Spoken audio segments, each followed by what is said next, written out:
Подбор состава тяжелого бетона с применением местного сырья. Работу выполнила ученица 7 класса Якутского городского лицея Иванова Лия, наставник проекта, аспирант инженерного технического института СФУ Кацурба Мария Васильевна. Актуальность работы. Бетонные растворы всегда являлись распространенными, доступными и важными строительными материалами в наше время, а может быть и в будущем. Разнообразные условия строительства требуют получения бетонов с весьма разнообразными, подчас трудно совместимыми свойствами. Важной характеристикой для цемента является его долговечность, которая обеспечивает длительный срок службы его бетонных сооружений. В связи с огромными масштабами строительства проблема долговечности бетона приобрела большое народнохозяйственное значение.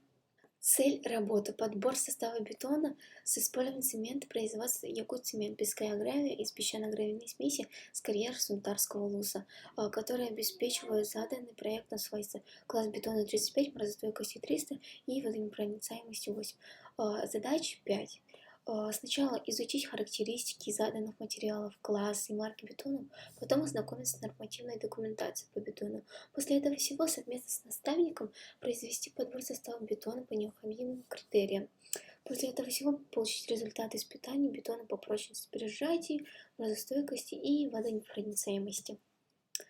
При проектировании состава бетонной смеси задаются следующие характеристики: марка подукладываемости 2, подвижность бетонной смеси 59 см, класс бетона 35, марка морозостойкости 300 и водонепроницаемостью 8.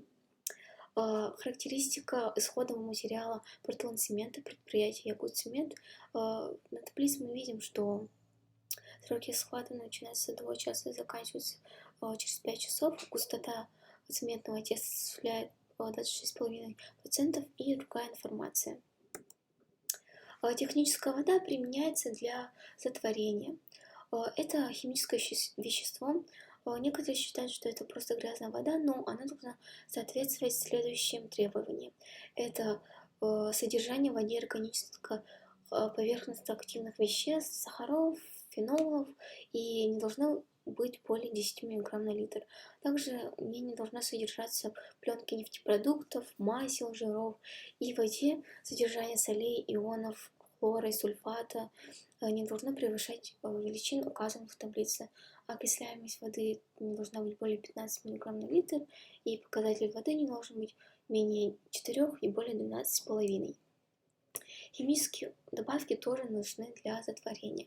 Пластифицирующая добавка полифункциональный модификатор нужен для приготовления бетона с повышенным показателем качества, иногда с требованием по морозостойкости 200, а иногда и выше.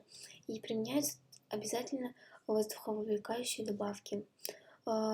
Полифункциональный модификатор бетона – это химическая добавка со сложным составом и комплексного действия, который повышает качество бетона.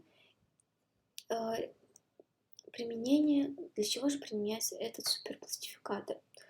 Конечно же, для получения заданной подвижности, улучшения свойств, повышения сохраняемости, прочности, морозостойкости аж в несколько раз, что для нас очень важно. Применение бетонных смесей позволяет повысить долговечность бетонных конструкций, увеличить срок их службы, обеспечить возможность получения бетонов повышенных марок. Мы с наставником провели опыты и использовали обычный речной песок, проверив заранее их физико-механические показатели. Вот вы можете видеть результаты. Следующий – это щебень из гравия и его физико-механические показатели. В качестве крупного исполнителя мы использовали гравий из песчано-гравийной смеси с карьера сунтарского луса. Расчет состава бетона, тут же наши требования, которые были в начале, а также формула, которая равна коэффициенту тяжелого бетона умноженному на значение прочности бетона. Подбор состава бетона осуществляется в соответствии с их требованиями следующих нормативных и рекомендательных документов. Это ГОСТ и дополнительная литература. Соотношение у нас 2,96.